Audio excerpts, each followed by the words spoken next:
దసరా వస్తుంది, నవరాత్రులు చేసుకుంటారు. అమ్మవారికి నవరాత్రుల పూజ ఎలా చేయాలంటారు అమ్మ మరి?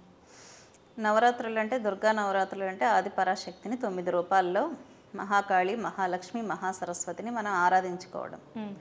దుర్గా పూజ మహత్యం ఏంటంటే 9 రోజుల్లో షట్చక్రాలు 9 చక్రాలు భేదనం చేయడం. ఒక్క రోజు ఒక్కో చక్రం యాక్టివేట్ అవుతూ ఉంటుంది మన బాడీలో. అమ్మవారి శక్తి భూమికి చాలా దగ్గరగా ఉంటుంది కాబట్టి 9 చక్రాలు చిన్న పూజ చేసినా కూడా యాక్టివేట్ అయిపోతాయి. మన పనులు ఏదన్నా ఆగిపోతే కూడా యాక్టివేట్ అవుతాయి. కాబట్టి 9 రోజులు దీక్షగా ఉండి చేస్తే మీకు చాలా పెద్ద పెద్ద సమస్యలు ఉంటే కూడా క్లియర్ అవుతాయి. కాబట్టి చక్కగా 9 రోజులు అమ్మవారిని మహాకాళి, మహాలక్ష్మి, మహాసరస్వతి రూపంలో ఎవరైతే ఆరాధిస్తారో వాళ్ళకి సకల కోరికలు నెరవేరి ప్రయోగ బాధలు కూడా నివృత్తి అవుతాయి అన్నమాట. కాబట్టి ప్రతి ఒక్కరూ నవరాత్రులు చక్కగా చేసుకోండి.